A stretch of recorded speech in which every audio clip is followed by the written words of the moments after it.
Hi guys, இன்னைக்கு நம்ம பார்க்க போற படத்தோட பேரு லவ் அண்ட் மான்ஸ்டர்ங்க. படத்தோட முதல் சீன்லயே 7 வருஷத்துக்கு முன்னாடி பூமியை நோக்கி ஒரு சிறுகோள் வந்துச்சாங்க. அதாவது ஒரு விண்கல் வந்திருக்கு. அது ரொம்ப பெருசா இருந்திருக்கு. அந்த விண்கல் நம்ம பூமியில வந்து தாக்குச்சுன்னா டைனோசர் எல்லாம் அழிஞ்சு போன மாதிரி மனித இனம் அழிஞ்சு போயிரும்னு அதை மிசைல்ஸை வச்சு அட்டாக் பண்ணி அழிச்சிருக்காங்க. அதுல அவங்க கெமிக்கல் பாம்ஸ் எல்லாம் யூஸ் பண்ணிருக்காங்க. இவங்க ஒரு வழியா கெமிக்கல் பாம் அந்த பாம் இந்த பாம் போட்டு அந்த சிறுகோளை அழிச்சிட்டாங்க. இவங்க அந்த கெமிக்கல் பாம்ல பயன்படுத்தின கெமிக்கல் எல்லாம் மறுபடியும் வந்து பூமியில விழுந்துருச்சாங்க. அதனால பூமியில இருக்க சின்ன சின்ன பூச்சிகள் எல்லாம் பெரிய பெரிய மான்ஸ்டரா மாறிச்சுன்னு சொல்றாங்க. கரப்பாம்பூச்சி, பூரன், எறும்பு, நத்தனு, சின்ன சின்ன உயிரினங்கள் எல்லாமே பெரிய பெரிய மான்ஸ்டரா மாறிச்சுன்னு சொல்றாங்க. அதுவும் மக்களை வந்து அழிக்க வரும்போது இவங்க சுட்டு பார்த்திருக்காங்க, பாம்பு போட்டு பார்த்திருக்காங்க. இருந்தாலும் நிறைய பூச்சிகள் மான்ஸ்டரா மாறினதுனால இவங்களால சமாளிக்க முடியல. ஒரே வருஷத்துல 95% மனிதர்களை பூமி இழந்துருச்சுன்னு சொல்றாங்க. மிச்சம் இருக்கவங்க எல்லாரும் ஒளியறதுக்கு எந்தெந்த இடம் இருக்கு அப்படின்னு தேடி பார்த்திருக்காங்க. சில பேர் கேவுக்குள்ள போய் ஒளிஞ்சிருக்காங்க, சில பேர் பங்கருக்குள்ள போய் ஒளிஞ்சிருக்காங்க, சில பேர் எங்க மறைஞ்சுக்கிறதுக்கு இடம் இருக்கோ அங்கெல்லாம் போய் மறைஞ்சுக்கிட்டு வாழ ஆரம்பிச்சிருக்காங்க. நம்ம ஹீரோ ஒரு சில பேரோட போய் பங்கருக்குள்ள வாழ ஆரம்பிச்சிருக்காங்க. அந்த பங்கருக்குள்ள இருக்கவங்க எல்லாருமே ஜோடி ஜோடியா இருந்திருக்காங்க.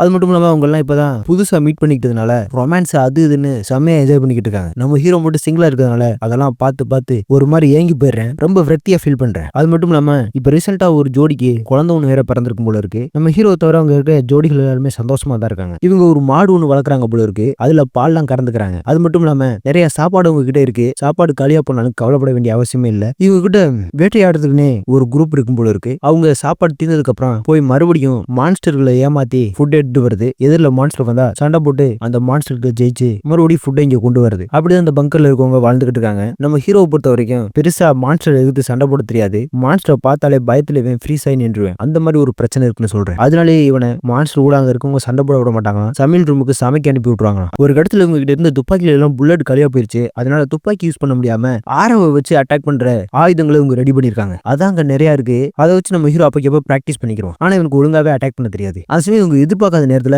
இவங்களோட பங்கரை உடைச்சிட்டு ஒரு எறும்பு மான்ஸ்டர் வந்து உள்ள நுழைஞ்சிருது. அதை அட்டாக் பண்ண போறதுக்காக ஆயுதங்கள் எல்லாம் எடுத்துக்கிட்டு அந்த பங்கர்ல இருக்க ஆண்கள் எல்லாருமே கிளம்பிக்கிட்டு இருக்காங்க. நம்ம ஹீரோவும் நானும் உங்க கூட சண்டை போட வரவான்னு கேட்கறான். ஆனா அவங்களுக்கு தெரியும் இவனுக்கு ஒழுங்காவே சண்டை போட தெரியாது. இதை ரொம்ப பயப்படுவானு. அது மட்டும் இல்லாம இவன் ரொம்ப சின்ன பையன் இருக்கிறதுனால நீ மத்த பெண்களோட போய் ஒளிஞ்சுக்க, நாங்க போய் அந்த மான்ஸ்டரை வேட்டையாடிட்டு வரோம்னு சொல்லிட்டு இவனை பெண்களோட அனுப்பிச்சு வச்சுட்டு அவங்க கிளம்பிடுறாங்க. நம்ம ஹீரோவும் மத்த பெண்களோட கம்ப்யூட்டர்ல இருக்க மானிட்டரை வாட்ச் பண்றான். அதுல மான்ஸ்டர் எங்க வருது, இவங்க அந்த மான்ஸ்டர் கிட்ட எவ்வளவு பக்கத்துல போறாங்க அப்படிங்கறத வாட்ச் பண்ணிட்டே இருக்காங்க. ஒரு இடத்துல அந்த மாஸ்டர் கார்னருங்கிற ஒருத்தனை பிடிச்சி இழுத்துட்டு போயிருது. அதை பார்த்து உள்ள இருக்க பெண்கள் எல்லாம் பதறாங்க. நம்ம ஹீரோவும் அவங்களுக்கு நிச்சயமா என்னோட ஹெல்ப் தேவை, நான் போய் சொல்லிட்டு இது ஒரு சின்ன ரூமா இருக்கு, அதுக்குள்ள அடைச்சிக்கிட்டு தான் வெயிட் பண்ணி பார்த்துக்கிட்டு இருக்காங்க. நம்ம ஹீரோ அந்த கதவை தொடர்ந்து வெளியில போறான். பெண்கள் எல்லாம் வேணாம்னு சொல்றாங்க. இருந்தாலும் இவன் கேட்காம வெளியில போயிரு. அந்த மான்ஸ்டர் கார்னரை எந்த திசையில தூக்கிட்டு போச்சுன்னு நம்ம ஹீரோக்கு தெரியும். மானிட்டர்ல பார்த்துட்டு இருந்தான். உடனே அந்த இடத்துல போய் கார்னர்னு கூப்பிட்டு பாக்குறான். ஆனா அங்க கார்னர் இல்ல. கார்னரை பிச்சு தின்றுச்சு மான்ஸ்டர் தான் வெளியில வருது. நம்ம ஹீரோவும் அதை அட்டாக் பண்ணலான்னு பாக்குறான். அவன் கையில வெப்பன்லாம் இருக்கு. ஆனாலும் அவன் அட்டாக் பண்ணாம அந்த மான்ஸ்டரை பார்த்து பயத்துல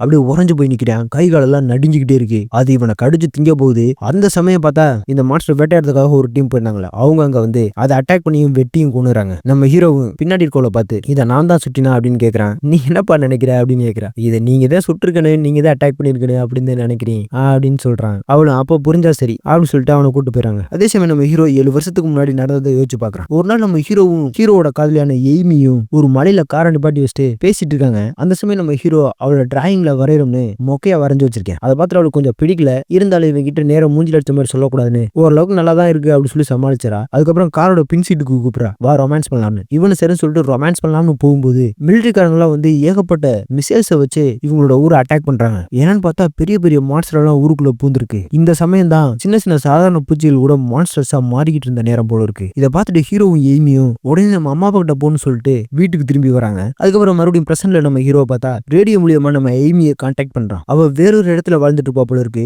இப்படி நிறைய மக்கள் பங்கருக்கு பங்கர் வாழ்ந்துகிட்டு இருக்காங்க. அப்படிதான் நம்ம எய்மி வேறொரு இடத்துல வாழ்ந்துட்டு இருப்பா போல இருக்கு. அவளை எப்படியும் நம்ம ஹீரோ கண்டுபிடிச்சிருந்திருக்கான் ரேடியோ மூலியமாவே. அவ கூட 7 வருஷமா ரேடியோல கான்டாக்ட் பண்ணி பேசிட்டு இருக்கான். அவ கேட்கிறா, உங்க காலனில ஒருத்தர மான்ஸ்டர் சாப்பிட்டுச்சுன்னு ஓபன் ஃப்ரீக்வன்சில கேள்விப்பட்டின்னு சொல்றா. ஓபன் ஃப்ரீக்வன்சி ஒன்று இருக்கும் போல இருக்கு. அது மூலியமா எல்லா காலனில இருக்க மக்களும் செய்திகளை சொல்லிக்கிடுவாங்க போல இருக்கு. அப்படிதான் இவங்களும் சொல்லியிருக்காங்க. அதைத்தான் கேட்கிறா. இவனும் ஆமா ரொம்ப வருத்தமா தான் இருக்குன்னு சொல்றான். அதுக்கப்புறம் நம்ம ஹீரோ உங்க காலனி எங்க இருக்குங்கிறத நான் கண்டுபிடிச்சிட்டேன்னு சொல்றான். இவளும் எனக்கு இது ஆச்சரியமா இருக்குன்னு சொல்றான். அதுக்கப்புறம் நம்ம ஹீரோ நம்ம பழையபடி கார்ல ஒன்னா சுத்தணும்னு சொல்லி கேட்கறான். அவளும் அதுக்கு எனக்கு ஆசைதான், ஆனா இப்ப எல்லாமே முடிஞ்சு போச்சு, அதெல்லாம் இனிமே நடக்க வாய்ப்பே இல்லைன்னு சொல்றான். இப்படி இவங்க 2 பேரும் பேசிட்டு இருக்கும்போது திடீர்னு ரேடியோ சிக்னலும் கட் ஆகுது. இதனால நம்ம ஹீரோ டென்ஷன் ஆயிரு. அதுக்கப்புறம் நம்ம ஹீரோ மறுபடியும் பிளாஷ்பேக் நினைச்சு பாக்குறேன். மான்ஸ்டர்ஸ் வந்து ஊரை அழிச்சிட்டு இருந்த நேரம் ஊரே பரபரப்பா தப்பிச்சு போய்கிட்டு இருக்காங்க. அது சமயம் நம்ம ஹீரோட ஃபேமிலியும் தப்பிச்சு போறதுக்காக வீட்டை விட்டு கிளம்பி வந்து கார்கிட்ட நிக்கிறாங்க. இருக்காங்க. அந்த சமயம் நம்ம எய்மியும் பக்கத்து வீடாதான் இருக்கும் போல இருக்கு. அவளும் ஒரு ஜீப்ல வந்து நம்ம ஹீரோ கிட்ட இறங்கி பேசுறான். அவன் நம்ம ஹீரோ கிட்ட ஒரு சின்ன முதல பொம்மை ஒண்ணு கொடுத்துட்டு இதை ஞாபகார்த்தமா வச்சுக்கன்னு சொல்றா.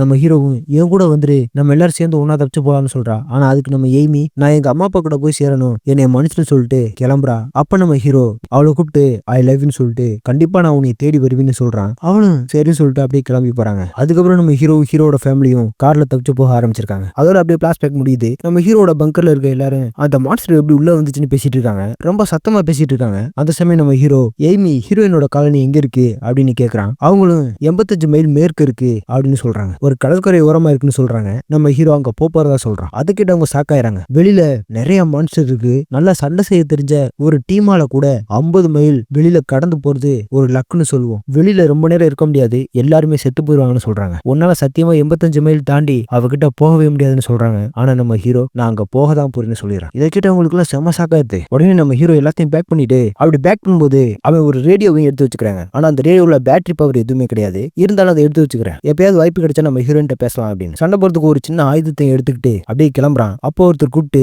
உனக்கு அவ்வளவா சண்டை போட தெரியாது, ஏதாவது மான்ஸ்டர்ஸ் எல்லாம் வந்துச்சுன்னா நீ பக்கத்துல இருக்க வீட்டுக்குள்ள போய் ஒளிஞ்சுக்க, எப்படியாவது சர்வே பண்ணி அவகிட்ட போய் சேர்ந்துருன்னு சொல்றாரு. இவன் சரின்னு சொல்லிட்டு கிளம்ப போற சமயத்துல ஒருத்தி வந்து உனக்காக நாங்க ஒரு மேப் ரெடி பண்ணிருக்கோம், இந்த மேப்பை ஃபாலோ பண்ணிக்கிட்டே போனேன்னா ஹீரோனை போய் சேர்ந்துருன்னு சொல்லி கொடுக்குறா. நம்ம ஹீரோவும் தேங்க்ஸ்னு சொல்லி அதை வாங்கி வச்சுக்கிட்டு எல்லாத்துக்கும் பாய்ன்னு சொல்லிட்டு கிளம்புறான். பங்கரை விட்டு வெளியில வந்தா இவங்க ஒரு காட்டுக்குள்ள இருக்காங்க. உண்மையான இயற்கை காத்த இப்பதான் நம்ம ஹீரோ அழுத்தமா அப்படியே சுவாசிக்கிறேன். இது இவனுக்கு ரொம்ப ஃப்ரீடமாவும் இருக்கு, ஒரு விதமான பயம் கலந்த சந்தோஷமாவும் இருக்கு. மேப் எடுத்து பாக்குறேன், அது மேப்ல ரூட் வரைஞ்சிருக்காங்க. ஆனா அது நம்ம ஹீரோக்கு சுத்தமா புரியல. இவனுக்கு தெரிஞ்சதெல்லாம் மேற்கு நோக்கி போனா ஹீரோனை போய் சேர்ந்துலாம்னு தெரியும். அதனால இப்போதைக்கு இந்த மேப் தேவைன்னு சொல்லிட்டு அதை மறுபடியும் படிச்சு உள்ள வச்சுக்கிட்டு மேற்க பார்த்து கிளம்பலாம்னு மேற்க பார்த்து கிளம்ப ஆரம்பிக்கிறாங்க. அப்படியே காட்டுக்குள்ள போயிட்டு இருக்கும்போது மரத்துல எல்லாம் பார்த்தா மான்ஸ்டர்ஸ் முட்டையெல்லாம் போட்டு வச்சிருக்கு. அதெல்லாம் பார்த்து பயந்தாலும் ஒரு வித தைரியத்தோட காதில் கூட போய் சேரணுங்கிற வெறியில கிளம்பி போயிட்டே இருக்காங்க நம்ம ஹீரோ. 7 வருஷமா ஆள் நடமாட்டமே இல்லாதனால ஒரு ஊரு எப்படி இருக்குன்னு பாருங்க. அந்த ஊர்ல இருக்க வீட்டுல செடி கொடிகள் அப்படியே வளர்ந்து படிஞ்சு போயிருக்கு. அதெல்லாம் பார்த்துக்கிட்டே தான் போறான். அப்படியே போயிட்டு இருக்க வழியில பார்த்தா பழைய வேன்லாம் நிக்குது. அதை கிராஸ் பண்ணி போறான். அந்த வேன்ல எல்லாம் பெரிய பெரிய பூச்சி கூடு கட்டி வாழ்ந்துகிட்டு இருக்கு. அதை நம்ம ஹீரோ பார்க்காமலே போயிடுறேன். அப்படி போயிட்டு இருக்கும்போது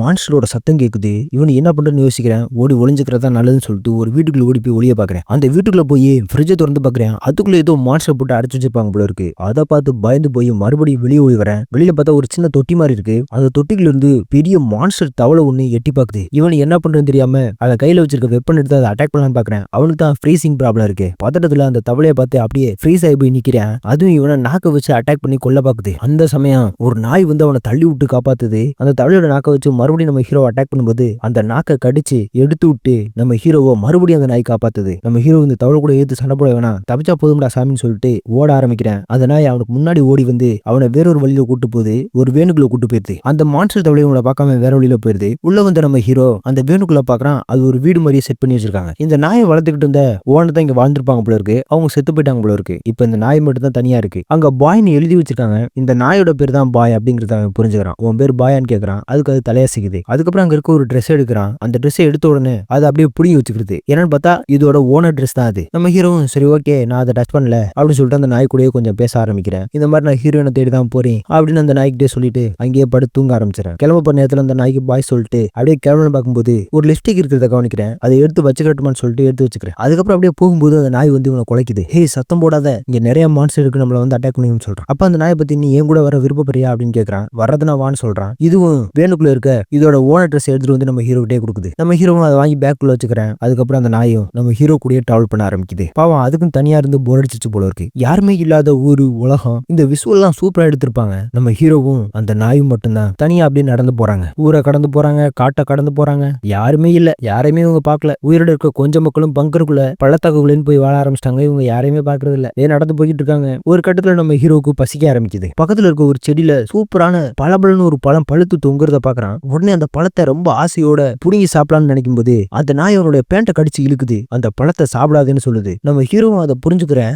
ஏன் இப்படி பிஹேவ் பண்ற, இந்த பழத்தை நான் சாப்பிடக்கூடாதா அப்படின்னு சொல்லிட்டு அந்த பழத்தை அப்படியே தூக்கி போட்டுறாங்க. இவனோட புக்ல எப்பவுமே இவன் அட்டாக் பண்ண வர மான்ஸ்டர்ஸ் எல்லாம் அப்படியே வரைஞ்சு அதோட வீக்னஸ் அதை எப்படி அட்டாக் பண்றதுலாம் எழுதி வைப்பான். இப்போ இவன் இந்த பழத்தை பார்த்தோன்னு இந்த பழத்தை சாப்பிடக்கூடாதுன்னு அவனோட நோட்ல வரைஞ்சிட்டு வரான். அப்போ கீழே விழுந்த கவனிக்காம விட்டுறேன். ஒரு குழிக்குள்ள போய் விழுந்துறேன். அது என்னன்னு பார்த்தா சாண்ட் கோப்லர் அப்படின்னு சொல்லக்கூடிய ஒரு வித்தியாசமான மான்ஸ்டரோட கூடு. அதுக்குள்ள போய் விழுந்துறேன். அதுல இருந்து ஏறி வர முடியாம முடிச்சுக்கிட்டு இருக்கேன். நாய் ஏறி வாடான்னு சொல்ற விதமா குலைச்சுக்கிட்டே இருக்கு. இவனு குலைக்காத, என்னால முடியலன்னு சொல்லிட்டு இருக்கேன். அந்த சமயம் அதுக்குள்ள இருக்க சாண்ட் கோப்லர்ஸ் இவனை அட்டாக் பண்ண பாக்குது. வருது. இதுக்கு முன்னாடி நிறைய மக்கள் அதுக்குள்ள விழுந்து செத்துருப்பாங்களா, அவங்களோட எலும்புக்குள்ள அங்க கிடக்கு. அதுல ஒரு எலும்புக்குள்ள எடுத்து அதை அடிக்க ட்ரை பண்ணிக்கிட்டு இருக்கேன். ஆனா அதுக்குள்ள நிறைய சாண்ட் கோல்பேர்ஸ் இருக்கு. அவ்வளவுதான் நம்ம ஹீரோட கதை முடிஞ்சு நம்ம நினைச்சிட்டு இருக்கும்போது யாரும் 2 பேரு மேல இருந்து கயிறை போடுறாங்க. இவன் அந்த கயிறை பிடிச்ச உடனே அவங்க அப்படியே மேல தூக்கிறாங்க. அந்த சாண்ட் கோல்பேர்ஸால நம்ம ஹீரோவை அட்டாக் பண்ண முடியல. நல்ல வேளை நம்ம ஹீரோவை காப்பாத்திறாங்க. அவங்களும் ஒரு கிரேனேட் பாம்பை போட்டு அதுக்குள்ள இருக்க சாண்ட் கோல்பேர்ஸ் எல்லாத்தையும் அழிச்சிடறாங்க. இப்ப 2 பேர் வந்து ஒருத்தி சின்ன பொண்ணா இருக்கா. அவ நம்ம ஹீரோவை கலாய்க்கிறா. அந்த சாண்ட் கோல்பேரோட ஏப்பா உன்னால அந்த பள்ளத்துக்குள்ள இருந்து வெளியில வர முடியாதா, பொம்பளை பிள்ளை மாதிரி கத்துற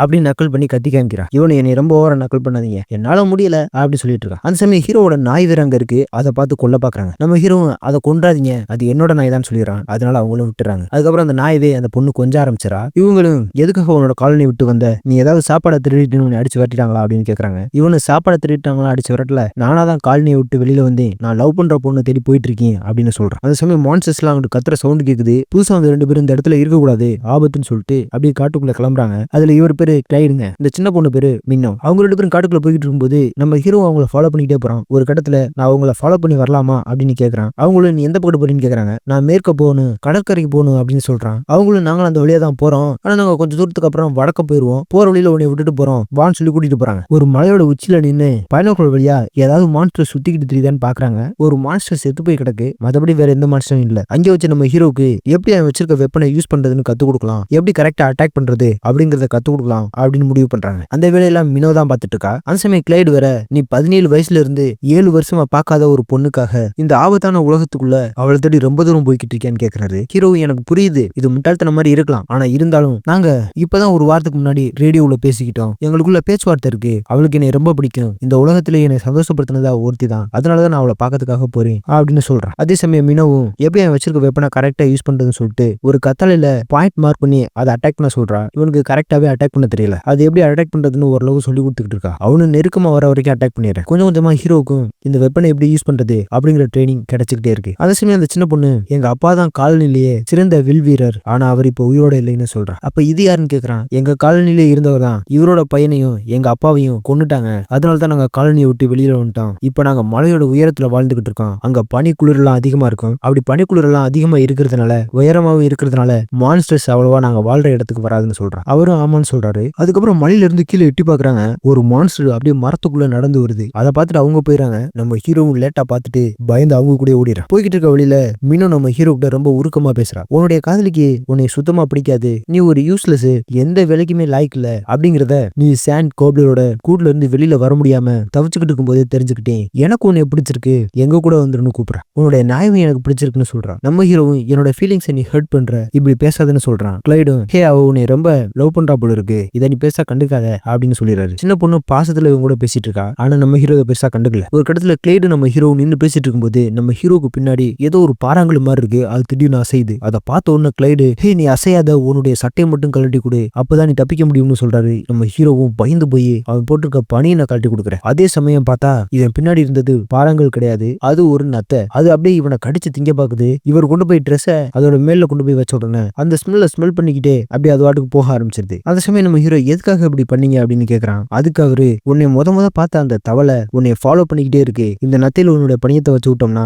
இந்த நத்தை காடு முழுக்க உன்னுடைய வாசனையை பரப்ப ஆரம்பிச்சிடும், அந்த தவளை உன்னை ஃபாலோ பண்ணி வராது அப்படின்னு சொல்றாரு. நம்ம ஹீரோ ஒரு மான்ஸ்டரை பார்த்துட்டு ஓடி வந்தான்ல, அது இவனை துரத்தி வந்த தவளையை தாங்க இருக்கும் போல இருக்கு, அது இவனை ஃபாலோ பண்ணிக்கிட்டே இருக்கு, இவனோட வாசனையை ஃபாலோ பண்ணுது, இப்ப அது டைவர்ட் ஆயிரும்னு சொல்றாரு. அதுக்கப்புறம் அப்படியே அன்னைக்கு நைட் ஆயிருது. ஒரு இடத்துல தீய மூட்டிட்டு உட்காந்து சாப்பிட ஆரம்பிக்கிறாங்க. அந்த சமயம் கிளைடும் அந்த சின்ன பொண்ணு, நீ ஹீரோனை தேடி போக வேண்டிய அவசியமே இல்ல, எங்க கூட வந்து தங்கலாம்னு சொல்லி கூப்பிடுறாங்க. ஆனா நம்ம ஹீரோ நான் போய் தான் ஆகணும்னு சொல்லிடுறான். எனக்கு அவளை ரொம்ப பிடிக்கும், நான் அவளை போய் பார்த்தே தீவின்னு சொல்றான். அதுக்கப்புறம் கிளைடும் அவனோட புக்கை வாங்கி பாக்குறாரு. நம்ம ஹீரோ அவனை அட்டாக் பண்ண வந்த மான்ஸ்டர்ஸ் எல்லாம் வரைஞ்சு வச்சிருக்கான், அதை எப்படி சமாளிக்கிறது அப்படிங்கறதையும் எழுதி வச்சிருக்கான். அது மட்டும் இல்லாம இவன் இப்ப வெளி உலகத்துக்கு வந்து மான்ஸ்டர்கள் எல்லாத்தையுமே எகுத்து எப்படி சண்டை போட்டு வாழ்ந்துட்டு இருக்கான் அப்படிங்கறதையும் எழுதிட்டு இருக்கான். எப்படி இந்த மாதிரி வெளி உலகத்துல சர்வே பண்றது அப்படிங்கிற மாதிரியான ஒரு புக்கை எழுதிக்கிட்டு இருக்கேன். இதை பார்த்துட்டு இவரு சூப்பர் நல்லா பண்ற, இந்த புக்கை நீ கண்டிப்பா எழுதி ஆகணும், நிச்சயமா இது நிறைய பேத்தோட உயிரை காப்பாத்துறதுக்கு வாய்ப்பு இருக்கு அப்படின்னு சொல்றாரு. அதுக்கப்புறம் அப்படியே அங்க தூங்கலாம்னு நம்ம ஹீரோ நினைக்கிறேன். அந்த சமயம் அவரு கைத்தட்டி அவனையும் சின்ன பொண்ணு நாயெல்லாம் உசுப்பி விட்டுறாரு. ஏன் இப்படி பண்றீங்கன்னு கேட்டா, நம்ம இங்க சாப்பிட்டு இருக்கோம், தீ மூட்டி இருக்கோம், நிச்சயமா நம்ம சாப்பாடோட ஸ்மெல்ல பார்த்துட்டு ஏதாவது ஒரு மான்ஸ்டர் இங்க வரதுக்கு வாய்ப்பு இருக்கு, உடனே இந்த இடத்த விட்டு மூவ் ஆனே போயிட்டே இருக்கணும், அதான் நமக்கு சேஃப்னு சொல்றாரு. ஹீரோ இதை நீ முன்னாடியே சொல்லிட வேண்டியதானே அப்படின்னு சொல்லிட்டு அவர் கூட கிளம்ப ஆரம்பிக்கிறேன். அதுக்கப்புறம் அப்படியே மறுநாள் விடியுது. நம்ம ஹீரோவுக்கு அந்த சின்ன பொண்ணு தான் ட்ரைனிங் கொடுக்குறா. அவனுக்கு ஒழுங்காவே அட்டாக் பண்ண வர மாட்டேங்குது. அப்ப அவ, நீ இப்படி இருந்தேன்னா உன் காதலியை யார் காப்பாத்துவா, உன் காதலி உன் கண்ணு முன்னாடியே சாக போறா அப்படி இப்படின்னு சொல்லி நம்ம ஹீரோ ஹீரோவை தூண்டி விடுறா. அதனால நம்ம ஹீரோ ரொம்ப வெறியாயிரான். எப்படியாச்சும் இந்த தடவை கரெக்டா அடிக்கணும்னு சொல்லிட்டு பாயிண்ட பார்த்து கரெக்டா அடிச்சிடான். அதுக்கப்புறம் அவனுக்கு அந்த வெப்பனை எப்படி யூஸ் பண்றதுன்னு நல்லாவே தரவா தெரிஞ்சிருச்சு. நல்ல பயிற்சியும் கிடைச்சிருச்சு. அதுக்கப்புறம் காட்டுக்குள்ளே பல நாள் டிராவல் பண்றாங்க. ஒரு நாள் போயிட்டு இருக்கும்போது கிளைட் சொல்றாரு பக்கத்துல இருக்க செடியை பார்த்து, இந்த செடியில விஷத்தை முறிக்கக்கூடிய மருந்து இருக்கு. உன்னை நத்த அட்டை இந்த மாதிரி ஏதாவது ஒண்ணு கடிச்சிருச்சுன்னா உனக்கு விஷம் தாக்கிரும். அந்த மாதிரி சமயத்துல இந்த செடியை நீ சாப்பிட்டேன்னா உன் உயிர் போகாதுன்னு சொல்றாரு. அதெல்லாம் நம்ம ஹீரோ நோட்ல எழுதி வச்சுக்கிறேன். அந்த சமயம் நம்ம ஹீரோக்கு இன்னொன்னு சொல்லி தராங்க. சாண்ட் கோப்லர்ஸ்லயே குயின்னு சொல்லக்கூடிய ஒரு சாண்ட் கோப்லர் இருக்கு. அதை பார்த்தேன்னா நீ முடிஞ்ச வரைக்கும் தப்பிக்க முயற்சி பண்ணணும் அப்படின்னு சொல்றாங்க. இருக்கிறதுலயே அது ரொம்ப ஆபத்தானதுன்னு சொல்றாங்க. நம்ம ஹீரோவும் அது எப்படி இருக்கும்னு கேக்குறான். அப்பதான் அவங்க பூமியை வெட்டுறதுக்கு துடுப்பு மாதிரி ஒண்ணு இருக்கும். அது உன்னுடைய சவுண்டை ஃபாலோ பண்ணும். நீ உருவாக்குற அதிர்வுகளை ஃபாலோ பண்ணும். கவனமாயிரு அப்படின்னு சொல்றாங்க. இவனும் சரின்னு சொல்லிட்டு அதையும் நோட் பண்ணி வச்சுக்கிறேன். அதுக்கப்புறம் இவங்க பிரிஞ்சு போறதுக்கான நேரம் வருது. அவங்க வடக்கு நோக்கி மலையோட உச்சிக்கு போறதா சொல்றாங்க. நீ மேற்க நோக்கி போறதா இந்த பாதையில போன்னு சொல்லி ஒரு பாதையை காட்டுறாங்க. இல்ல புத்திசாலித்தனமா எங்க கூட வந்து மலையில தங்கிக்கிறதுனா தங்கிக்கலாம், உன்னுடைய விருப்பம் தான் அப்படின்னு சொல்றாங்க. இவனு நான் காலம் பூரா புத்திசாலித்தனமான முடிவுகள் எடுத்து சேஃபாவே வாழ்ந்துட்டேன். இந்த தடவை நான் முட்டாள்தனமான முடிவை தான் எடுக்க போறேன். என் காதலிக்காக என் காதலுக்காகன்னு சொல்லிட்டு இவன் வேறொரு வழியில போலான்னு முடிவு பண்றேன். இதை பார்த்து அந்த சின்ன பொண்ணு அழுகிறா. அவளுக்கும் ஆதல சொல்லிட்டு கிளைடுக்கு டைம் பாய் சொல்றதுக்காக வரேன். அப்பா அவனுக்கு ஒரு கிரனேட் பாம்பை கொடுக்குறாரு. சேஃப்டிக்கு இதை வச்சுக்க. இதை நீ ட்ரிகர் பண்ணதுக்கு அப்புறம் 5 கவுண்ட் பண்ணிட்டு இதை தூக்கி போடணும், வெடிச்சிரும்னு சொல்றாரு. அதுக்கப்புறம் அவங்க வடக்கு நோக்கி கிளம்பிடுறாங்க. நம்ம ஹீரோ மேற்கு நோக்கி கிளம்பி வரான். வந்துகிட்டு இருக்க வழியில பார்த்தா நாய் ஒரு மாதிரி வித்தியாசமா பிஹேவ் பண்ணுது. உனக்கு என்ன பண்ணுதுன்னு கேட்கறான். ஆனா நாய் தான் பேசாதல. அது ஓடி போய் ஒரு வாத்து பொம்மைக்கு கீழே ஒழிஞ்சுக்கிறது. உடனே இவனுக்கு அங்க ஏதோ நடக்க போற மாதிரி தெரியுது. அதனால அந்த நாய் போய் கூப்பிடுறேன், வா இங்க இருந்து ஓடிடலாம், இங்க ஏதோ நடக்க போகுதுன்னு சொல்லி கூப்பிடுறான். அதே சமயம் பார்த்தா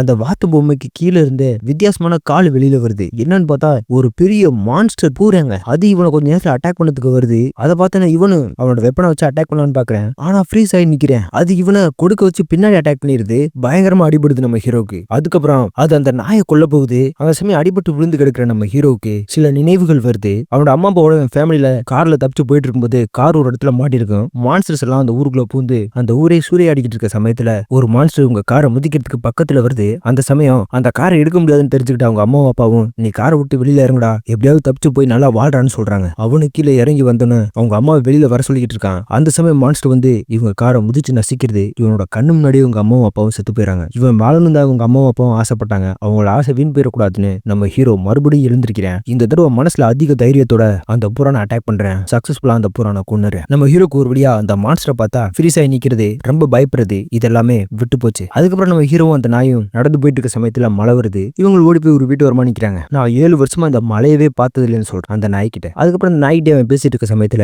இவங்க ஒரு வீட்டு வரமா தானே நின்றுட்டு இருக்காங்க. அந்த சமயம் இவங்க நிக்கிற வீட்டுக்குள்ள ஹலோன்னு ஒரு வாய்ஸ் கேக்குது, ஒரு ரோபோட்டோட வாய்ஸ். நம்ம ஹீரோ என்னடா உள்ள போய் பாக்குறான். ஒரு ரோபோட் இருக்கு. இது வேலைக்காக நிறைய பேர் வாங்கி வச்சிருந்திருப்பாங்க போல இருக்கு. அது கூட பேசிக்கலாம் போல இருக்கு. அது நம்ம ஹீரோ கிட்ட அதோட பேரெல்லாம் சொல்லிட்டு கேஷுவலா பேசுது. என்னோட கால் 2 உடைஞ்சு போச்சு அப்படின்னு சொல்லுது. நம்ம ஹீரோ உனக்கு எப்படி சார்ஜ் இருக்கு அப்படின்னு கேக்குறான். இதுவும் எனக்கு 50% சார்ஜ் இருக்கு, நான் இன்னும் ஆக்டிவா தான் இருக்கேன் அப்படின்னு சொல்லுது. என்னைக்காவது ஒரு நாள் என்னை யாராவது கண்டுபிடிப்பாங்கன்னு நினைச்சுக்கிட்டு இருந்தேன். கடைசியா என்னை ஒருத்தவங்க கண்டுபிடிச்சிட்டாங்க, அது நீதான் அப்படின்னு சொல்லுது. அது மட்டும் இல்லாம நீ எதுக்காக காலனியை விட்டு வெளியில வந்த அப்படின்னு கேக்குது. நீ சாப்பாடை திருடிட்டு உன்னை அடித்து பத்தி விட்டாங்களா அப்படின்னு கேக்குது. கிளைடு கேட்டதே அப்படியே கேக்குது. இவனு இல்ல நான் ஒரு பொண்ணை தேடி போயிட்டு இருக்கேன் அப்படின்னு சொல்றான். அதுவும் வாவ் உனக்கு பிடிச்ச பொண்ணை நீ பாத்திருக்க, சரி உனக்கு நான் ஏதாவது ஹெல்ப் பண்ண முடியுமான்னு கேக்குது. இவனும் இந்த மாதிரி நான் ஒரு ரேடியோ வச்சிருக்கேன், உன்னோட பவரை யூஸ் பண்ணிக்கலாமான்னு கேட்கறான். அதுவும் தாராளமா யூஸ் பண்ணிக்கன்னு சொல்லுது. நம்ம ஹீரோவும் அந்த ரேடியோவை அதுல கனெக்ட் பண்ணி ஹீரோயின் பேச ட்ரை பண்றான். ஹீரோயினோட சேனல்ல கனெக்ட் ஆகுது. அவ கூட பேச ஆரம்பிக்கிறான் ரேடியோல. அவளும் ஹே உன்னோட காலனில இருக்கவங்க நீ என்னை தேடி வந்துகிட்டு இருக்கதா சொன்னாங்க,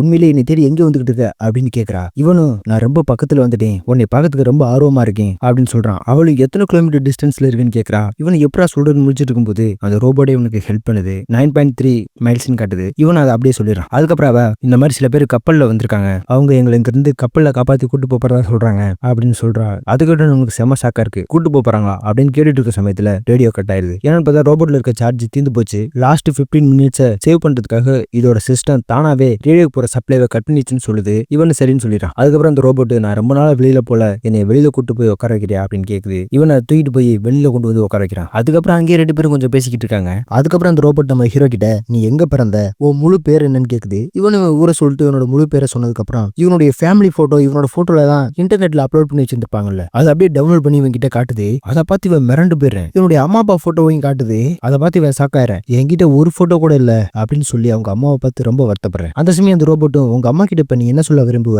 அதை சொல்லுன்னு கேக்குது. இவனும் நான் நல்லா இருக்கேமா, எனக்கு நிறைய நண்பர்கள் கிடைச்சாங்க, அவங்களும் நிறைய பேத்தை இழந்திருக்காங்க, அதனால காலனில என்னை நல்லா அன்பா பாத்துக்கிட்டு பாத்துக்கிட்டாங்க அப்படின்னு சொல்றான். ஹீரோ ஒரு நல்ல காலனியை விட்டுட்டு இவ்வளவு தூரம் நம்ம ஹீரோயினுக்காக வந்துகிட்டு இருக்கான். அதுக்கப்புறம் அங்க ஸ்கை ஜெல்லின்னு ஒண்ணு வருது, பறந்து வருது. அது ஆபத்தானதெல்லாம் இல்லைன்னு சொல்லுது அந்த ரோபோட். அது பாக்குறதுக்கு ரொம்ப அழகா இருக்கு. நம்ம ஹீரோ வருத்தத்திலேயே அதை பார்த்து ரசிக்கிறேன். அதுக்கப்புறம் கொஞ்ச நேரத்துல அந்த ரோபோட் சார்ஜ் இல்லாம நின்று போயிருது. அப்படியே அன்னைக்கு நைட்டு முடிஞ்சு மறுநாள் விடியுது. அந்த ரோபோட் அப்படியே சார்ஜ் இல்லாதனால செத்து போச்சுன்னு சொல்லி நம்ம ஹீரோ புதைச்சிட்டு போயிடுறேன். அதுக்கப்புறம் அவனோட நாய் நடந்து ரொம்ப வேகமா காட்டுக்குள்ள போய்கிட்டு இருக்காங்க. அந்த சமயம் பார்த்தா சாண்ட் காப்லரோட கூடு இருக்கு. இது ரொம்ப பெருசா இருக்கு. நம்ம ஹீரோ இந்த வழியில போக கூடாது, வேற வழியில போலாம்னு சொல்லிட்டு அப்படியே வேற வழியில போலாம் பார்க்கும்போது சாண்ட் கோப்லரோட குயின் சொல்லியிருந்தாங்கல்ல, அதை அவன் பாக்குறான். அப்படியே ஒரு துடுப்பு மாதிரி மண்ணை வெட்டிக்கிட்டு வருது. சத்தத்தை ஃபாலோ பண்ணணும்னு சொன்னாங்க. அதனால இவன் பக்கத்துல ஒரு விசில் பொம்மை இருக்கு, அதை தூக்கி அப்படியே தூரமா போறேன். அந்த பொம்மையில இருக்க விசில் சவுண்ட் கேக்குது. உடனே அந்த பொம்மையில இருக்க விசில் சவுண்ட் கேக்குது. அந்த சவுண்டை கேட்ட உடனே அந்த குயின் சாண்ட் கோப்லர் வேகமா வந்து அதை அட்டாக் பண்ணிட்டு அந்த பொம்மையை முழுங்கிருது. இதை பார்த்த நம்ம ஹீரோக்கு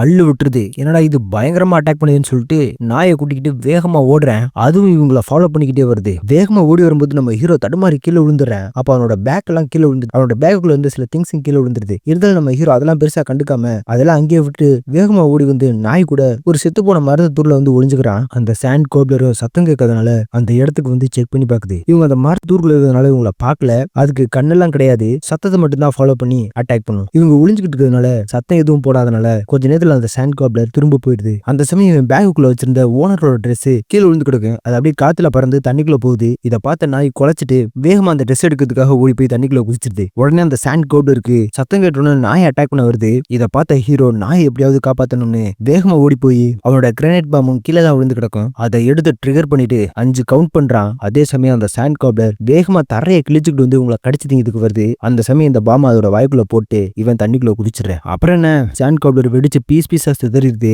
நம்ம ஹீரோ ரொம்ப சந்தோஷமா இருக்கேன். ஆனா நாய் மேல ரொம்ப கோமாவும் இருக்கேன். அதே சமயம் அந்த தண்ணிக்குள்ள இருக்க அட்டை இவனை கடிக்க ஆரம்பிக்குது. அதனால அவசர அவசரமா இவன் கரைக்கு வந்து அவன் மேல ஒட்டியிருக்க அட்டையெல்லாம் எடுத்து போறேன். அது பாக்குறதுக்கு கொஞ்சம் வித்தியாசமான அட்டையா இருக்கு, விஷப்பூச்சி மாதிரி இருக்கு. அது கடிச்சதுனால இவனோட உடம்புல விஷம் தாக்க ஆரம்பிக்குது. இருந்தாலும் இவன் ரொம்ப கோவத்துல அந்த நாயை பிடிச்சு திட்டுறேன். எதுக்காக இப்படி அவசரப்பட்டு அந்த ட்ரெஸ் எடுக்கிறதுக்காக போனேன்? அந்த ட்ரெஸ்ல ஒண்ணுமே இல்ல, அந்த ட்ரெஸ்ஸை தூக்கி எரிஞ்சிரு, இனிமே அதை நான் கொண்டு வர முடியாது, உனக்கு நான் எனக்கு நீனு மாத்தி மாத்தி ஹெல்ப் பண்ணிக்கிறேனுமே தவிர தேவையில்லாத இந்த ட்ரெஸ் எல்லாம் எதுக்குன்னு அந்த ஓனரோட ட்ரெஸ்ஸுக்கு மதிப்பே கொடுக்காம நம்ம ஹீரோ பேசுறேன். இதை கேட்ட அந்த நாயை இதுக்கு மேல இவங்க கூட போக கூடாதுன்னு சொல்லிட்டு அந்த ட்ரெஸ்ஸை கொண்டுகிட்டு அப்படியே ஓடி போயிருதுங்க. அது போனதுக்கு அப்புறம் என்னோட உடம்புக்குள்ள அதிகமா விஷம் ஏற ஆரம்பிச்சிருது. இவனால நடக்க கூட முடியல. தட்டு மாதிரி நடந்து போறேன். ஒரு இடத்துல சுத்தமா முடியாம அப்படியே மயங்கி விழுந்துறேன். அந்த இடத்துல பார்த்தா கிளைட் சொன்ன விஷத்தை முறிக்கிறதுக்கு சாப்பிடக்கூடிய செடி அங்க இருக்கிறத கவனிக்கிறான். அதை எடுத்து அப்படியே திங்கிறேன். அதனால அவனுக்கு உசு போகாம தான் இருக்கே தவிர ஆனா விஷம் முழுசா அவன் உடம்ப விட்டு போகல. அரை மயக்கத்திலே இருக்கேன். அந்த சமயம் ஒரு பொண்ணு வர்றா. அவ யாருன்னு பார்த்தா நம்ம ஹீரோயின் தாங்க. இங்க ரொம்ப பக்கத்துல வந்துட்டான் போல இருக்கு. அவன் அந்த வழியா காட்டுக்குள்ள வரவும் நம்ம ஹீரோ மயங்கி இருக்கிறத பார்த்துட்டு அவனை கூப்பிட ட்ரை பண்றா. ஆனா அவன் மயக்கத்துல இருக்காங்கிறத தெரிஞ்சுக்கிட்டு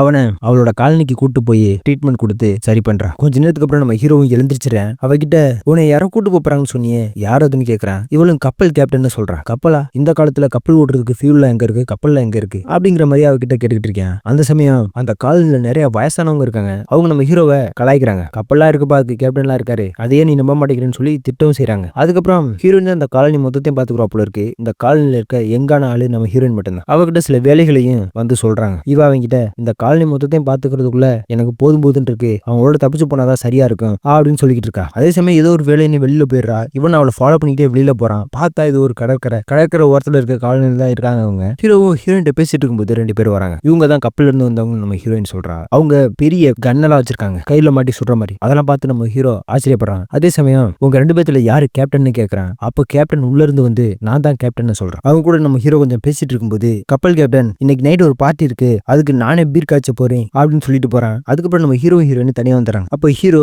எதுக்காக எல்லாரும் கப்பல்ல போகணும்னு நினைக்கிறீங்க, இந்த காலனி சூப்பரா இருக்கு, இங்கேயே வாழலாம்னு சொல்றான். அதுக்கு ஹீரோயின் உங்க காலனியவே நிறைய மான்ஸ்டர் வந்து உடைக்குது, நீங்களா எங்க இருக்கிறதுனால அதை எதிர்த்து சண்டை போறீங்க, ஆனா இங்க சண்டை போறதுக்கு யாருமே இல்ல, இந்த இடத்த விட்டு போறதா நல்லதுன்னு சொல்றான். அதுக்கப்புறம் நம்ம ஹீரோ உனக்காக நான் அந்த காலனியை விட்டு இவ்வளவு தூரம் வந்திருக்கேன், என் கூட நீ ஒழுங்காவே பேச மாட்டேங்கிற, என்னை பத்தி நீ என்ன நினைக்கிற அப்படின்னு கேக்குறான். அதுக்கு அவ நான் நிறைய பேர்த்த இழந்திருக்கேன், நீ நினைக்கிற மாதிரி 7 வருஷத்துக்கு முன்னாடி இருந்த ஆளு நான் இல்ல, நான் இழந்ததுல போன வருஷம் ஒருத்தரை இழந்தேன், அவரை நான் ரொம்ப உசுரா லவ் பண்ணிக்கிட்டு இருந்தேன், இப்போதைக்கு நான் உன்னை லவ் பண்ணலன்னு சொல்றா. இதை கேட்டோன்னா நம்ம ஹீரோக்கு உடஞ்சு போயிருது. ஹீரோ நான் உன்கிட்ட கேட்காம இங்க வந்ததே தப்பு, நான் வர்றதுனால நீயும் சந்தோஷப்படுவே நினைச்சேன், நான் ரொம்ப ஆர்வமா இருந்தேன், சந்தோஷமா இங்க கிளம்பி வந்தேன், சரி உனக்கு பிடிக்கலன்னு என்ன சரி இப்படின்னு சொல்றான். மனசுக்குள்ள ரொம்ப வருத்தமா இருக்கு இவனுக்கு. அதுக்கப்புறம் அன்னைக்கு நைட்டு எல்லாருமே குரூப்பா உட்காந்து சாப்பிட்டுக்கிட்டு இருக்காங்க. அந்த சமயம் இந்த கப்பல் கேப்டன் என்னென்னமோ கதையெல்லாம் அளந்து விட்டுக்கிட்டு இருக்கேன். இவன் பெரிய பள்ளி மாதிரியான மான்ஸ்டரை பார்த்தானா, அது 2 பில்டிங் சைஸ் இருந்துச்சான், அப்படி இப்படின்னு கதையை அளந்து விட்டுக்கிட்டு இருக்கேன். அது நிறைய பேர்த்த சாப்பிட்டுருச்சான், 1000க்கும் மேல நிறைய பேர்த்த சாப்பிட்டுச்சுன்னு சொல்றோம். இதை ஹீரோவால சுத்தமா நம்ப முடியல. இருந்தாலும் சரி என்னத்தையும் சொல்றேன்னு சொல்லிட்டு அந்த கூட்டத்தை விட்டு அப்படியே எந்திரிச்சு வந்துடுறேன். ரேடியோ கிட்ட வரேன். அது மூலியமா அவனுடைய பழைய காலனியை கான்டாக்ட் பண்ண முயற்சி பண்றேன். அதே சமயம் அவனுக்கு கொடுத்த மேப்பை இப்பதான் எடுத்து பாக்குறேன். அந்த மேப்ல ஒரு சைடு எப்படி ஹீரோனோட காலனிக்கு போகணுங்கிறதுக்கான மேப் இருக்கு. இன்னொரு சைடு அந்த காலனில இருக்க எல்லாருமே நம்ம ஹீரோ மேல எவ்வளவு அன்பு வச்சிருக்காங்கிறத எழுதி காட்டியிருக்காங்க. நீ திரும்ப இந்த காலனிக்கே வரணும்னு சொல்லி எழுதியிருக்காங்க. இதை பார்த்து நம்ம ஹீரோக்கு அவங்க தான் உண்மையான ஃப்ரெண்ட்ஸ் அப்படின்னு தோணுது. அவங்க கிட்ட திரும்ப போகணும்னு முடிவு பண்றேன். அதே சமயம் அவங்களும் ரேடியோல இவனை கம்யூனிகேட் பண்றாங்க. நம்ம ஹீரோவும் அவங்க கிட்ட ரொம்ப சந்தோஷமா பேசுறான். அவன் எப்படி கஷ்டப்பட்டு ஹீரோனோட இந்த காலனிக்கு வந்தேன் அப்படிங்கிற எல்லா கதையும் சொல்றேன். அவங்களும் இதெல்லாம் சந்தோஷமா கேட்கறாங்க. அந்த சமயம் நம்ம ஹீரோ பங்கர் எப்படி இருக்கு, சேஃபா இருக்கா, நீங்க எல்லாம் சேஃபா இருக்கீங்களான்னு கேட்கறான். அதுக்கு அவங்க பங்கர் ரொம்ப மோசமா உடைஞ்சு போச்சு, நாங்க இப்ப சர்வே பண்ணிக்கிட்டு இருக்கோம், அவ்வளவுதானே தவிர நாங்க சேஃபா இருக்கணும்னு சொல்ல முடியாதுன்னு சொல்றாங்க. அதை நம்ம ஹீரோ செம ஷாக்கிங்கோட கேட்டுக்கிட்டு இருக்க சமயத்துல அந்த ரேடியோ சிக்னலும் கட் ஆகுது. அவங்களை திருப்ப கான்டாக்ட் பண்ண முடியாம போகுது. நம்ம ஹீரோ அவங்களுக்கு என்னாச்சும் ஏதாச்சும் பதி போயிருக்கான். அந்த சமயம் நம்ம ஹீரோக்கு அந்த கேப்டன் சாப்பாடு கொடுத்ததா சொல்லி சில சாப்பாடு தட்டுல கொண்டு வந்து வச்சுட்டு போறாங்க. நம்ம ஹீரோ கொஞ்ச நேரத்துக்கு அப்புறம் தான் சாப்பிடலாம்னு தட்டை பாக்குறான். அதுல பார்த்தா அந்த விஷ பழம் இருக்கு. இந்த பழத்தை இவனோட நாய் சாப்பிடக்கூடாதுன்னு சொல்லிச்சு. இதை இவனுக்கு சாப்பிட கொடுத்துருக்காங்கன்னா இங்க ஏதோ சூழ்ச்சி நடக்குது அப்படிங்கறத அவன் கண்டுபிடிக்கிறேன். உடனே இந்த ஹீரோயின் சொல்லி ஆகணும்னு சொல்லிட்டு ஹீரோயின் சொல்றதுக்காக ஓடி போய் சொல்றேன். அதே சமயம் பார்த்தா அந்த கேப்டன் காய்ச்சின பீரை எல்லாருமே குடிச்சிட்டு வித்தியாசமா டான்ஸ் ஆடிக்கிட்டு இருக்காங்க. போதை எல்லாத்துக்குமே தலைக்கேறிச்சு. நம்ம ஹீரோயினுக்கும் போதை தலைக்கேறிச்சு. அவ நம்ம ஹீரோ என்ன சொல்ல வர்றான் அப்படிங்கறத அவளால புரிஞ்சுக்கவே முடியல. இங்க எல்லாமே ரொம்ப மோசமா இருக்கு, இந்த கேப்டனை நம்ப முடியாது அப்படின்னு சொல்லிக்கிட்டு இருக்கான். அதே சமயம் இதுக்கு முன்னாடி சரக்கடிச்சவங்க எல்லாரும் மயங்கி விழுகுறாங்க. ஹீரோயின் பின்னாடி யாரோ வேகமா வரத பார்த்துட்டு பின்னாடி திரும்பி பாருன்னு சொல்றா. ஹீரோவும் திரும்பி பார்க்கலாம்னு நினைக்கும் போது அவனை அடிச்சு மயங்க வச்சுறாங்க. கண்ணு முடிச்சா காலையில விடிஞ்சிருது. எல்லாத்தையுமே கட்டி வச்சிருக்காங்க அந்த கேப்டனோட ஆட்களும். ஹீரோ ஹீரோயின் ஏன் இப்படி பண்றீங்க அப்படின்னு கேட்கும்போது அப்பதான் அந்த கேப்டன் சொல்றான், உலகத்தோட முடிவுல எல்லாத்துக்குமே பைத்தியம் பிடிச்சிச்சு, எனக்கும் கொஞ்சம் அதிகமாவே பைத்தியம் பிடிச்சிச்சு, இந்த கப்பலை ஓட்டுறதுக்கு ஃபியூலே இல்ல, ஆனா அதுக்கு பதிலாக நாங்க வேறொரு வழியை கண்டுபிடிச்சோம்னு சொல்லிட்டு இவங்க ஏதோ ஒரு நண்டை கடல்ல இருந்து பிடிச்சிருப்பாங்க போல இருக்கு. மான்ஸ்டர் நண்டு, சாதாரண நண்டு இல்ல. அந்த நண்டை அப்படியே செயின்ல கட்டி கப்பல்ல இருக்க பேட்டரி பவர் மூலியமா அந்த செயின் மூலியமா அந்த நண்டுக்கு சாக்கு கொடுத்து கண்ட்ரோல் பண்ண ஆரம்பிச்சிருக்காங்க. அது இவங்களை எங்கிட்ட எல்லாம் கூட்டு போகணும்னு கட்டளை போடுறாங்களோ அந்த திசையில அந்த நண்டு அவங்கள கூட்டு போயிட்டு இருந்திருக்கு. இப்ப அதுக்கு ரொம்ப பசிக்கும்ல, அதோட பசிக்கு நீங்க எல்லாருமே இரையாக போறீங்கன்னு சொல்றான். இப்ப அந்த நண்டுக்கு சாப்பாடு போட தான் இவங்களை அவன் பிடிச்சி வச்சிருக்கான். கொஞ்ச நேரத்துல அந்த நண்டு வரும்பான்னு சொல்லிட்டு அவன் அந்த சாக்கு கொடுக்குற மிஷினை ஆக்டிவேட் பண்றான். சாக்குல தூங்கிட்டு இருந்த நண்டு எழுந்திருச்சு கரைக்கு வருது. இவங்க அதை பார்த்து அப்படியே மிரண்டு போயிடறாங்க. இவங்களை சாப்பிட வரப்போகுது. அந்த சமயம் ஹீரோ என்னோட கையில இருக்க கட்டை எப்படியாவது அவுக்கணுமேனு கத்திட்டு இருக்கான். அந்த சமயம் ஹீரோயின் அவளோட கட்டை அவுத்துட்டு நம்ம ஹீரோனோட கட்டையை அவுத்து விட்டுறா. நீ 85 மைல் மான்ஸ்டருக்கு நடுவுல டிராவல் பண்ணி வந்திருக்க, மான்ஸ்டர் எல்லாத்தையுமே எப்படி சமாளிக்கணும்னு உனக்கு தெரியும், நீ இந்த மான்ஸ்டரை பாத்துக்க, நான் போய் அந்த 3 பேத்தையும் பாத்துக்கன்னு சொல்லிட்டு அந்த 3 பேத்து கூட சண்டை போட்டதுக்கு நம்ம ஹீரோயின் போயிடுறா. நம்ம ஹீரோ இந்த நண்டு கூட சண்டை போட்டதுக்காக வரான். என்னடா பண்றதுன்னு பார்க்கும்போது பக்கத்துல கிரில்லுக்காக ஒரு கம்பி வச்சிருக்காங்க. அந்த கம்பி எதிர் வந்து நம்ம ஹீரோ குத்துவான் பாருங்க. அந்த நண்டை வந்த வேகத்துல அந்த நண்டு பறந்துட்டு போய் விழுந்துருது. அதனால எழுந்திருக்க முடியல. இதை பார்த்துட்டு அந்த கேப்டன் இப்படி விழுந்துருச்சே அப்படின்னு கொஞ்சம் வருத்தப்படுறேன். நம்ம ஹீரோயின் வந்த வேகத்துல ஒரு மொட்டையை மட்டும் அடிச்சு தள்ளி விட்டு அப்படியே மயங்கி விழுந்துடுறா. அதுக்கப்புறம் அந்த கேப்டனோட டீம்ல இருந்த அந்த பயங்கரமான கண்ணு வச்சிருக்க லேடி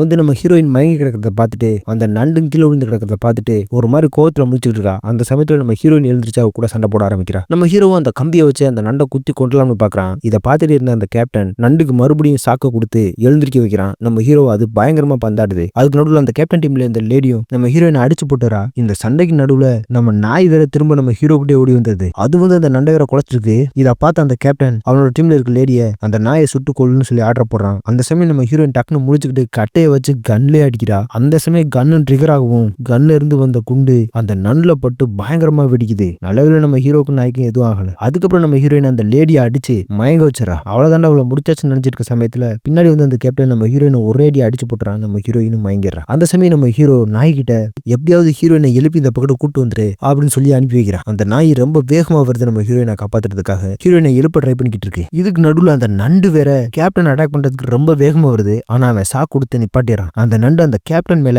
பயங்கர வெறியோட இருக்குன்னு அவன் சாக்கு கொடுக்க தான் மத்த எல்லாத்தையுமே அந்த நண்டு அட்டாக் பண்ணிக்கிட்டு இருக்கு. இந்த தடவை அவன் சாக்கு கொடுத்து ஹீரோ பக்கத்து திருப்பி விட்டுறான் அந்த நண்டை. அந்த நண்டு வந்து நம்ம ஹீரோ கூட பயங்கரமா சண்டை போடுது. ஒரு இடத்துல நம்ம ஹீரோ அந்த கம்பியை வச்சு குத்தி கொண்டுருவே என் பக்கத்துல வராதுன்னு மிரட்டிட்டு இருக்கான். அந்த சமயம் நாயும் ஒரு வழியா ஹீரோயினை எழுப்பிடுது. இங்க பார்த்தா அந்த கேப்டன் அந்த நண்டு என்ன அட்டாக் பண்ணாம இருக்குன்னு சொல்லிட்டு மறுபடியும் சாக்கு கொடுக்குறான். ஹீரோ வச்சிருக்க கம்பி எல்லாம் வெறியில அந்த நண்டு பிடிங்கி எரிஞ்சிட்டு நம்ம ஹீரோ அப்படியே திங்க போகுது. அந்த சமயம் ஹீரோயின் அங்க வந்துடுறா. கண்ணை என்கிட்ட கொடு, அதை கொல்லணும்னு கேட்கறான். அவளும் கண்ணை கொடுக்குறா. அந்த லேடி கண்ணை கீழே போட்டு போயிட்டா போல இருக்குங்க. அந்த கண்ணை வச்சு நம்ம ஹீரோவும் அதோட வாய்க்குள்ள சுட போறான். அப்படியே அவன் சுட்டுட்டானா அந்த நண்டு வெடிச்சு செதறிடும். இதை பார்த்த அந்த நண்டு அப்படியே வாயை மூடிடுது, சாந்தமாயிருது. அந்த சமயம் நம்ம ஹீரோவோட கண்ணு அது ரொம்ப பாவமா பாக்குது. இந்த சமயம் அந்த கேப்டன் மறுபடியும் சாக்கு கொடுக்குறான். ஆனா இந்த தடவை நண்டு கோவமாகவே இல்லை. நம்ம ஹீரோவை ரொம்ப பாவமா பாக்குது. நம்ம ஹீரோ ஹீரோவும் இதை கட்டி வச்சுதான் அவன் சித்திரவதை பண்றான் அப்படிங்கறத அவன் புரிஞ்சுக்கிறான். அதனால செயின்ல சுட்டு செயின் அத்து விட்டுறேன், இப்ப நீ ஃப்ரீயா இருக்க, நீ விருப்பப்பட்டதை செய்யலாம்னு சொல்றான். அந்த நண்டும் அவனை கீழே போட்டு அவனுக்கு ஹீரோயினுக்கு தேங்க்ஸ் சொல்ற விதமா ரொம்ப பக்கத்துல வந்து கண் பாசையிலேயே பேசிட்டு அப்படியே கடலுக்குள்ள இறங்குது. அந்த சமயம் பார்த்தா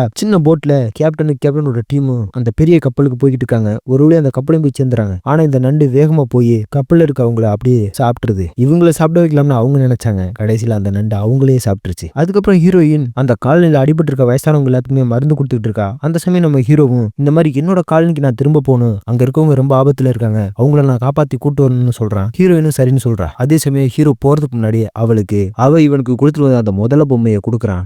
இதை இன்னமும் வச்சிருக்கேன்னு சொல்லி ரொம்ப சந்தோஷப்படுறா. அதை வாங்கிக்கிறான். இப்பதான் ஹீரோவோட காதல் நம்ம ஹீரோயினுக்கு புரியுது. நம்ம ஹீரோவும் கிளம்பலான்னு கிளம்பும் போது அப்ப அவ உனக்காக நான் உன்னை தேடி வருவேன்னு சொல்றா. இதுக்கு முன்னாடி ஹீரோ சொன்னதை இவ சொல்றா. இதை கேட்டோம் நம்ம ஹீரோ அவளை போய் கட்டி பிடிச்சி கிஸ் பண்ணிட்டு அப்படியே அந்த இடத்த விட்டு போறேன். அதுக்கப்புறம் மறுபடியும் மான்ஸ்டர்களுக்கு நடுவுல 7 நாள் டிராவல் பண்ணி இவனோட பங்கரை வந்து சேர்ந்துறேன். பங்கர் கொஞ்சம் உடஞ்சு போய் கிடக்கு. இவனோட டீம் மெம்பர்ஸை போய் பாக்குறேன், அவங்க கலங்கி போயிருக்காங்க. அதுக்கப்புறம் அவங்களுக்கு ஒரு ஆறுதலை சொல்லி வெளியில சர்வே பண்ணலாம் அப்படின்னு அவங்களை வெளியில கூட்டு வர முயற்சி பண்றேன். அதே சமயம் ரேடியோவில் இந்த ஓப்பன் ஃப்ரீக்வன்சில எல்லா காலனில இருக்கவங்களும் என்ன பேசுறாங்கிறத கேட்க முடியும். அந்த ஓப்பன் ஃப்ரீக்வன்சில நம்ம ஹீரோ இதுக்கு மேல பங்கருக்குள்ள யாரும் ஒளிஞ்சுக்க வேண்டாம், ஏன்னா பங்கருக்குள்ளேயே மான்ஸ்டர்ஸ் வந்து அட்டாக் பண்ணுது. வெளி உலகத்துல மான்ஸ்டர்ஸ் இருக்கு, இருந்தாலும் நம்ம வாழவே முடியாதுன்னு இல்ல, நம்மளால ஒரு சில தவறுகளை பண்ணி மான்ஸ்டர் கூட சண்டை போட்டு அனுபவங்களை கத்துக்கிட்டு நிம்மதியா சந்தோஷமா வாழ முடியும்னு சொல்றான். அதை கேட்டோம்னா மத்த காலனில இருக்க மக்கள் எல்லாரும் தைரியத்தோட பங்கரை விட்டு வெளியில வராங்க. நம்ம ஹீரோவோட டீமை நம்ம ஹீரோ இந்த மாதிரி எனக்கு ஃப்ரெண்ட்ஸ் இருந்தாங்க, அவங்க மலை மேல வாழ்றதா சொன்னாங்க, வாங்க அங்க போலாம்னு அவங்கள கூட்டிட்டு போறான். ஹீரோயினோட டீமும் அப்படியே வெளியில வராங்க.